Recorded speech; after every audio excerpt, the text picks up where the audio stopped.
Salam alaikum, bismillah ar-Rahman ar-Rahim.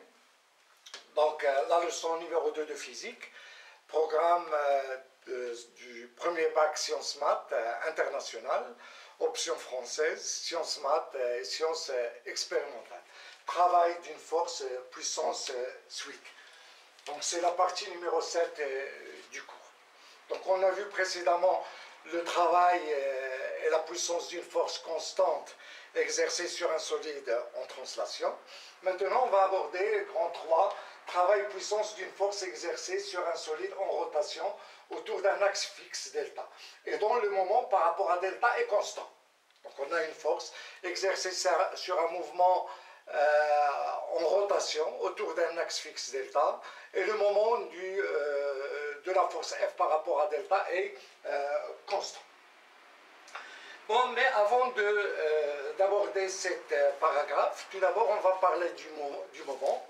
On va faire un rappel sur le moment et le théorème des moments à partir d'un exemple.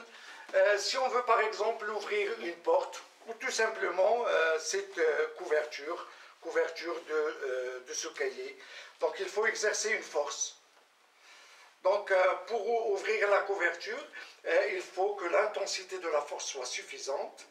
Il faut que la distance qui sépare la droite d'action de cette force à l'axe delta aussi doit être suffisante pour pouvoir ouvrir la porte, une porte par exemple.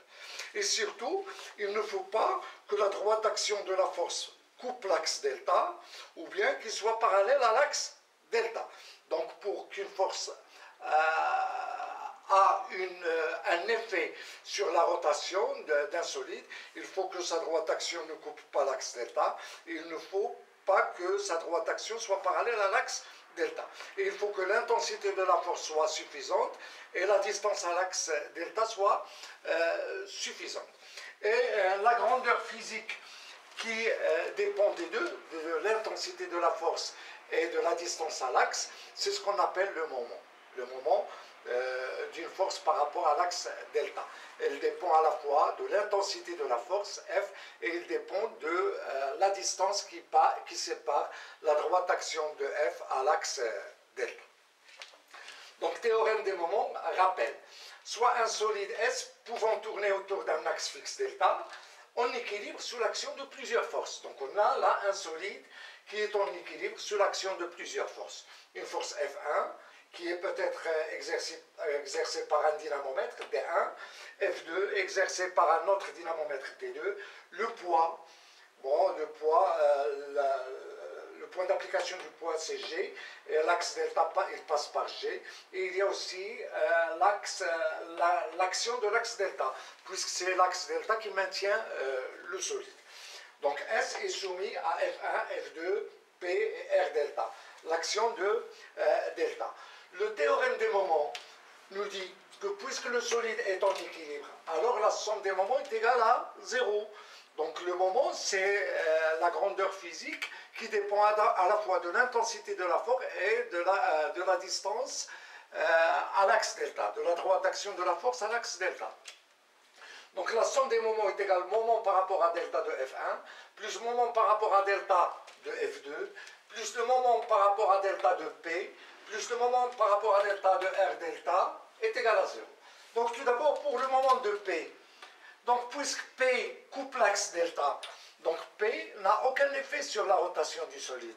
Donc son moment est égal à 0, donc le moment par rapport à delta de P est égal à 0.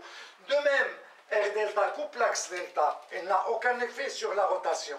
Donc le moment par rapport à delta de R delta est égal à 0. Il nous reste le moment par rapport à delta de F1. Le moment par rapport à delta de F1, bon, c'est une grandeur qui dépend à la fois de l'intensité de F1 et de la distance D1 à l'axe delta.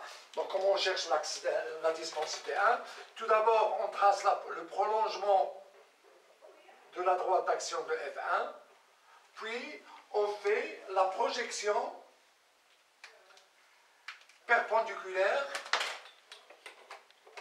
de G, puisque l'axe delta passe par G. Voilà, là donc la distance D1, c'est ça.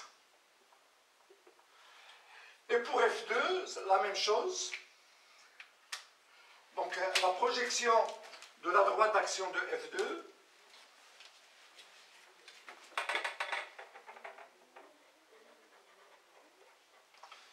puis la projection perpendiculaire de G sur cette droite. Voilà. On obtient là D2. Et on choisit un sens positif de rotation.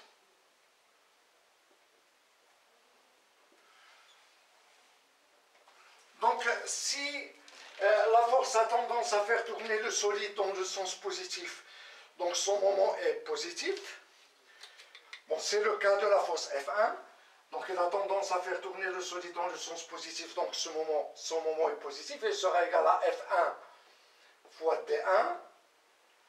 Et puisque F2 a tendance à faire tourner le solide dans le sens contraire, donc son moment c'est moins F2 fois D2.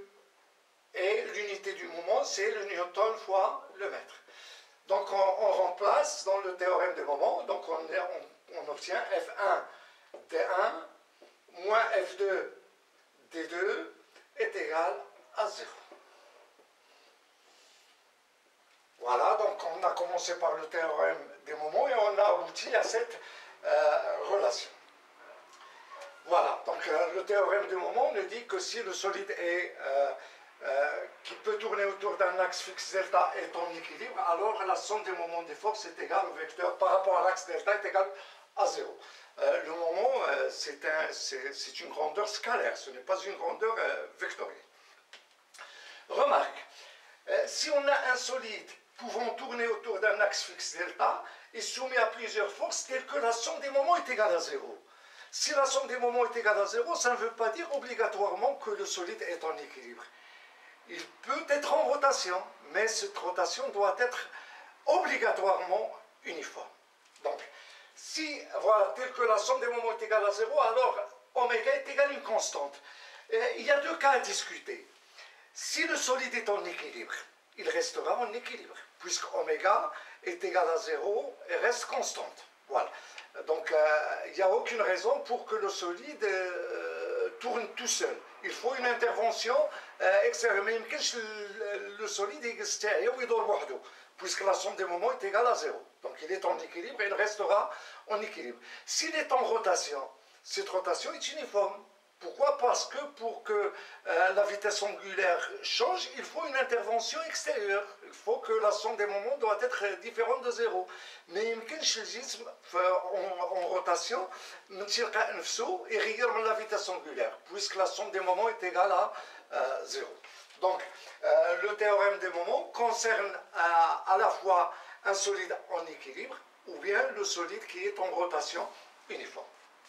Donc, si un solide pouvant tourner autour d'un axe fixe delta, est soumis à plusieurs forces telles que la somme des moments est égale à 0, alors oméga est égal à une constante. Si le solide est en équilibre, il restera en équilibre, car oméga est égal à une constante est égal à 0. Si le solide est en rotation, cette rotation est uniforme, car oméga est égal à une constante qui est différente de 0, reste constante.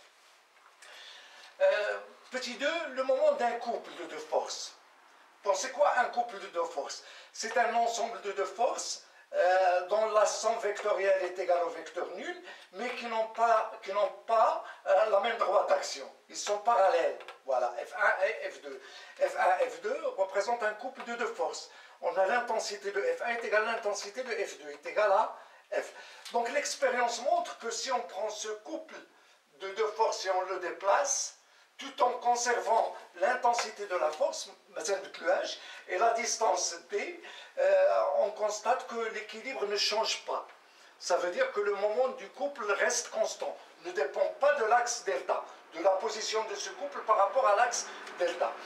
Et on peut montrer que le moment du couple est égal à F, l'intensité commune de ces deux forces multipliées par d. Si le couple a tendance à faire tourner le corps dans le sens positif, donc le moment il est positif, et si le couple a tendance à faire tourner le corps dans un sens contraire au sens positif, alors le moment du couple est négatif. On écrit que le moment du couple est égal plus ou moins Ft. Il ne dépend pas, voilà, il est indépendant de l'axe delta. tout simplement est égal à l'intensité de la force multipliée par T. On va généraliser la notion du couple. Eh bien, la notion du couple, au lieu de parler de deux forces, on parle d'un ensemble de forces. Donc c'est un ensemble de forces coplanaires qui appartient au même plan, tel que la somme vectorielle des forces, force est égale au vecteur nul. Donc on peut constater que cette force et cette force forment un couple de forces. Cette force et celle-là forment un couple de forces. Celle-là et celle-là un couple de forces. Et par conséquent, on parle d'un couple. Au lieu de parler d'un couple de deux forces, on parle d'un couple. Donc Fi sont des forces coplanaires. La somme vectorielle de Fi est égale au vecteur nul. Et ces forces sont caractérisées par un moment qui est constant, exactement comme ça. Donc le moment est égal à une constante. Donc au lieu de parler de plusieurs forces, on parle tout simplement d'un couple. Et on vous donne son moment. On vous dit un couple de moments. Et si le moment du couple est positif, on parle d'un couple moteur. Si le moment du couple est négatif, on parle d'un couple résistant. Exemple, si on a un moteur électrique et l'arbre de ce moteur fait tourner un disque, un cylindre ou une poulie. Donc les forces qu'exerce l'arbre du moteur sur la poulie ou bien sur le cylindre a les caractéristiques d'un couple. Donc on dit que l'arbre exerce un couple moteur. Voilà un couple moteur qui est positif. Un autre exemple, si la rotation au niveau de l'axe se fait avec frottement, donc l'axe exerce sur le solide plusieurs forces qui ont les caractéristiques d'un couple et on parle du couple de frottement et son moment il est négatif. Donc ainsi se termine cette partie qui concerne un rappel sur les moments, le théorème de moment, le moment d'un couple de deux forces et le moment d'un couple en général. Et si vous aimez ce que je viens de faire, mettez ou bien faites j'aime, partagez la vidéo et s'abonnez à la chaîne. Et à bientôt.